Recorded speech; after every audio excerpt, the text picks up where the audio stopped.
Great. Hello. Good afternoon. Happy New Year, everyone. Nice to see everyone back. Just a few things at the top, and then happy to jump in and take your questions. So first, let me acknowledge the horrific attacks that took place in New Orleans and Las Vegas earlier this week. On behalf of the department, we are thinking of the families of those who were killed, those who were injured, and the people in New Orleans after the horrific attack there that occurred on New Year's Day. Additionally, we're tracking the explosion of a Cybertruck outside the Trump Hotel in Las Vegas. Secretary Austin has been closely monitoring both situations and has actively engaged in providing updates to the President and Homeland Security leaders as needed.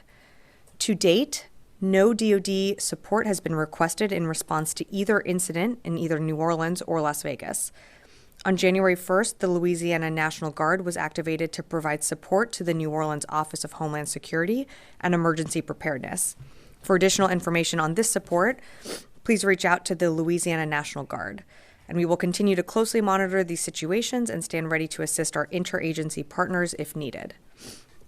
Looking ahead, throughout the month of January, the department will support our interagency partners for 3 high-profile national special security events. 500 National Guardsmen will play a key role in supporting the counting and certification of electoral votes on January 6th. The request for assistance, expected to be approved in the coming days, for the presidential inauguration activities includes 7,800 National Guardsmen supporting security operations. It also includes some Title X forces coming through U.S. Northcom to provide supplemental support to our interagency partners as needed. Additionally, the Joint Task Force National Capital Region will lead ceremonial honors for the state funeral of President Carter, ensuring a dignified tribute to the former president. For more information on each of these events, please contact the Department of Homeland Security or U.S. Secret Service, which is the lead partner agency for each of these events. And finally, on January 7th, Secretary Austin will travel to Ramstein, Germany for the 25th meeting of the Ukraine Defense Contact Group to reaffirm our enduring commitment to Ukraine. Together with defense ministers and military leaders from around the globe, Secretary Austin will focus on delivering practical and coordinated support that reinforces Ukraine's ability to defend itself today and deter aggression in the future. We'll have more details to share on the Secretary's official engagements at Ramstein in the coming days. But with that, I'm happy to take your questions. Tara, if you want to start us off. Yes, thanks, Sabrina. So on the New Orleans attack, you said that DoD is not working with law enforcement agencies right now, but what about making Army veteran Jabbar's personnel records completely available, any mental health records? Has there been any sort of indication that he was radicalized in any way during his military service? So that's something that the investigation is, of course, going to unearth. We're not the lead department for that. That would be the FBI. But of course, the FBI is going to, over the course of the investigation, comb through, how this individual did become radicalized. In terms of his personnel information while he was serving in the Army and as a reservist, I'd refer you to the Army. I believe they did release some of his medical personnel information. So, I don't have more than what they've already provided. Did release to the FBI, or how do they access those records? So Army CID is working with the FBI and local law enforcement for the Las Vegas event that occurred earlier this week, assisting with the investigation. But again, we're not the lead. But of course, Army is going to be providing medical records, any other assistance that we can or that's requested. We're going to, of course, support the investigations that are happening either by the FBI when it comes to the New Orleans event or with the Las Vegas incident. Okay, 2 more on the Las Vegas incident. Sure. CNN is reporting that Matthew Lavelsberger may have been diagnosed with depression and may have sought treatment. Has DoD started to look through his medical records for any sort of indication of maybe a problem that wasn't treated? I can confirm that we have turned over meaning the department has turned over all medical records to local law enforcement. At this time, I just don't have more details to share. That being said, since you referenced it, when it comes to our service members in active duty, there are a number of different ways to seek mental health and mental health treatment. It can be through your chain of command. It can be through the chaplain on base. it can be through Military One Source. And we encourage that. We encourage our service members, if you need help, if you feel that you need to seek any type of mental health treatment or just to talk to someone, to seek the services that are available either on base or online. And just one last. Sure. Is the Secretary planning to file an appeal for Khalid Sheikh Mohammed's plea agreement before the end of the administration? Tara, I don't know if you're tracking the latest developments, if that's what you're referencing, but this morning a judge denied our motion to, yeah. Is he going to pursue that further? So we're in conjunction with the Department of Justice. The department is considering our options, but since this just happened this morning, I just don't have more to provide at this time. Liz. Just to follow up on Matthew Leibelsberger, were there any warning signs that his commander would have been aware of? Was there any doubt that he should be able to take this leave to the U.S.? That's something that it's under investigation by local law enforcement. I just don't have more details to provide with you at this time. If I'm able to at a later date, I certainly will. And then separately, there were videos showing U.S. military vehicles heading into northern Syria near Kobani. Are U.S. forces building a base there, or what's going on? Yeah, I've seen some of the reports and have gotten questions about that. There's no plans to build a U.S. base in Kobani, so I'm not sure where that's coming from. Okay. Do you know, is it anything regarding U.S. partner forces in the region? That I can't speak to. As you know, we certainly have encouraged and welcomed the cessation of violence between SDF and other forces in that region. We're continuing to work and focus on our mission, which while we're in Syria, to ensure the enduring defeat of ISIS. But when it comes to U.S. forces in Kobani, there's no plan or intent right now to set up any base. I'm not sure where those reports are coming from. Constantine. Thanks, Sabrina. Going back to the New Orleans attack and Las Vegas, can you definitively say whether Leibelsberger and Jabbar ever served at the same base or in the same unit together? Well, Army has, their records, and I'd refer you to Army to, further clarify, where they served. I'm not tracking, and I think the FBI said this, that there's a connection between the two events. I'm not tracking that there's an overlap in their service record. That being said, I would refer you to Army just to speak more to that. But at this moment, I'm not tracking that they had an overlap at any time. Of course. I'm going to go to the phones and then come back in the room. Jeff Schogel, Task and Purpose. Thank you. Just two quick questions. Are U.S. troops in Kobani?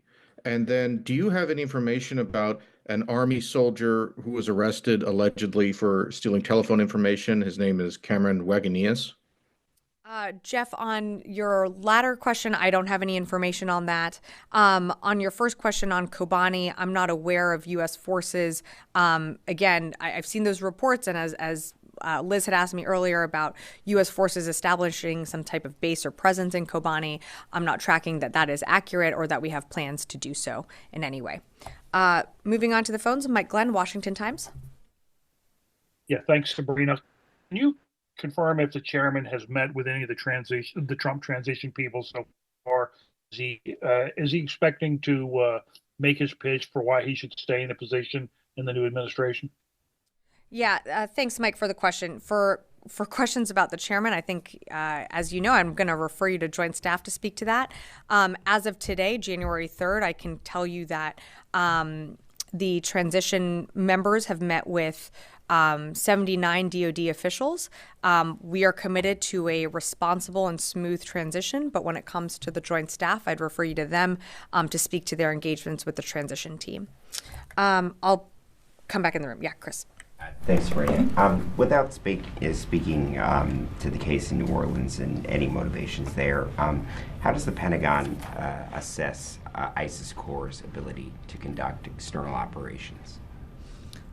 Well, I mean, ISIS retains capabilities, as we've seen in Iraq and Syria, and that's why we have our forces in both of those countries to ensure that ISIS can never reconstitute or resurge or surge back to what it was, just a decade ago. I mean, the entire mission of our force presence there is to ensure the enduring defeat of ISIS. And that's why we've partnered with the Syrian Democratic Forces, over the past few years.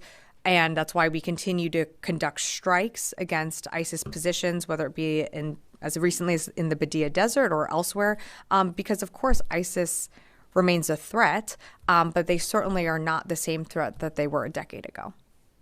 Great. Janie? Thank you very much, Sabrina. Happy New Year. Happy New Year. Thank you. I have two questions. Sure. And the President Biden signed the National Defense Authorization Act regarding the stationing of 28,500 U.S. troops in South Korea. Do you think there will be a change in the role of the U.S. troops in South Korea? Any change? Janie, I think the short answer is no. We have an ironclad commitment with ROC when it comes to our mill-to-mill cooperation. Those channels and those lines of communication, are still good, and the ROC is a valued partner of the United States when it comes to our presence in the Indo-Pacific. So I'm not, anticipating any changes to that. In South Korea, there is currently a war between anti-United States, pro-Chinese forces, and the pro-U.S. anti-Chinese forces in South Korea. What impact do you think South Korea's security vacuum will have on the security of the Korean Peninsula and the Indo-Pacific? And will this affect any ROK-U.S. alliance? So just to get at the heart of your question, there's no change to the U.S. ROC alliance when it comes to our mill-to-mill cooperation. When it comes to the domestic issues and forces happening in the Republic of Korea, obviously it's something that we're going to monitor. But those are things that the people of the Republic of Korea are going to have to chart for themselves. I can only speak on behalf of the military cooperation between our two militaries, and that still remains strong. And it's going to continue on beyond this administration as well. I'm going to go to the phones and then happy to come back in the room. Howard Altman, the War Zone. Thanks, Sabrina. Can you talk about the status of the so-called ceasefire between SDF and the Turkish-backed forces, and what level of support is the U.S. providing SDF in the Kobani area or in that particular part of Syria? Thanks, Howard, for the question. So as you heard me say earlier, we do support the cessation of all violence in parts of Syria. Right now, this is a time to focus on and increase stability in the region. As we've said before from this podium, the U.S. supports Syria's territorial integrity, and our focus is on promoting an inclusive Syrian-led political process while remaining focused on our mission there, which is to ensure the enduring defeat of ISIS and any terrorism coming out of Syria. We know that ISIS uses moments like this to try and exploit instability, which is why we are continuing our mission there to ensure that ISIS can never reconstitute or surge back to what we saw just a decade ago. I'll leave it at that. Ostap, VOA? Thank you, Sabrina. I have two questions here. First, could you clarify the date of the next UDCG meeting? Is it going to be on January 7th or later? And will there be another leader-level meeting led by President Biden as planned before, or is this the last meeting during this administration? And second question, should we expect more PDA announcements for Ukraine in the coming weeks? Thank you. Thanks for the question. So in terms of PDA announcements, I'm not going to get ahead of anything, and I have no announcements to make today. What I had said at the beginning of the press briefing was that on January 7th, the Secretary will be leaving for Ramstein for the UDCG, and that will be the 25th meeting of the Ukraine Defense Contact Group. In terms of the president's schedule, I'm not going to speak for that. I'd refer you to the White House for anything that involves travel for the president. And last question from the phone, and then happy to come in the room. Heather, USNI. Great, thank you so much. I was just wondering, is there anything that you can say about the incident over in the Red Sea with the Gettysburg shooting down one of the planes assigned to Harry S. Truman? Is there any stand down? What kind of discussions were held between the U.S. and our partners and allies to assure that they would not also face similar situations with our ships. Thanks, Heather, for the question. So I don't have more to provide than what has been put out by CENTCOM previously. What happened with our F-18, that is under investigation. I think you saw that the Gettysburg did mistakenly fire and hit one of our F-18s. Again, it's an ongoing investigation. I just don't have more to provide at this time.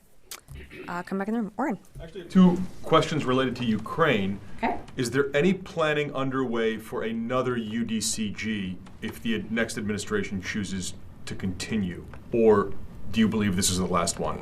I can only speak for this administration. Right now, there's only planning for, I can only speak for the planning that is involved in this upcoming UDCG, which will be, the Secretary is leaving on January 7th.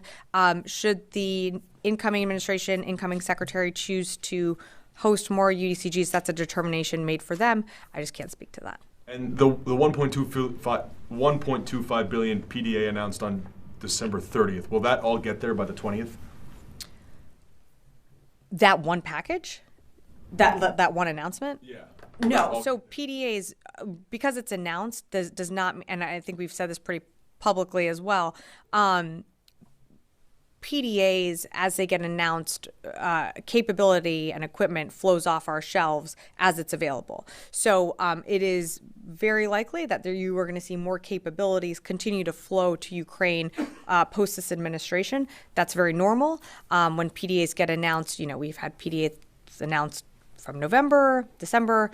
That capability continues to flow. That doesn't mean that that package is necessarily closed out. It does take some equipment can get there within days. Some equipment, as you know, can take much longer. Great. Charlie. Sabrina, regardless if there is a relationship between what happened in New Orleans and Las Vegas, you have two U.S. service members who went rogue, one who actually killed other Americans, another one who's an active service member, highly decorated. Is the department doing enough to monitor the mental well-being of these individuals, specifically in the case in Las Vegas? Well, Charlie, what I will say is that we have a variety of resources available to our service members, and not speaking on behalf of the VA, but of course the VA has a variety of mental health resources available to those who have served. From our department, include those available within the chain of command, those available on base, and of course we have Military One Source that's available online. I think what's important with these two incidents is that you have to remember that the vast majority of men and women who serve in uniform do so every single day with the honor, integrity, and character while upholding their oath to protect and defend the Constitution. These are tragic events that happened in Las Vegas and New Orleans. The department, and under the Secretary's tenure, has taken action to address whether it be extremism or other extremist activities within the department. That was something that the Secretary took very seriously when he came into office. So there are these resources available to our service members. There are resources to those who served. I think what's important to remember is that, again, the vast majority who serve in our military do so with honor and integrity every single day. Yes, in the back. Regarding to Gaza, last 24 hours there have been like 77 civilians have been killed and 45 have been injured because of the IDF strikes, even inside the safe zone inside Gaza. So that's come even after the letter that we sent by the Secretary Austin with Secretary Blinken, ask Israel to do more to prevent civilians there from any impact of these strikes. So do you have concerns about the civilians, casualties inside Gaza? And do you believe that Israel has to do more to prevent these civilians or avoid them from these strikes? Thank you. So nothing has changed in terms of our position on what we have said about the mitigation of civilian harm. The Secretary, in his calls with the previous Minister of Defense, Minister Gallant, to Minister Katz, always impresses upon and has impressed upon each of them that civilians need to be protected and moved out of the battle space. There have been far too many innocent civilians that have been killed. It's also important to remember that Hamas uses civilians and embeds in these civilian infrastructures that, puts people's lives at risk. But absolutely more needs to be done to protect innocent civilians. And you've seen such a concerted effort by this department and from others in this administration to get humanitarian aid into the people that need it most in Gaza. As you will all remember in this room, we set up a maritime corridor to inject aid into Gaza as quickly as possible. We're going to keep having those conversations for as long as we're in office with our Israeli counterparts to do more. But again, things could change tomorrow if Hamas also accepted the ceasefire deal that's in place that would end the violence that we're continuing to see in the region. Yeah, of course. Okay. All right. Short briefing. Thanks, everyone. Happy New Year.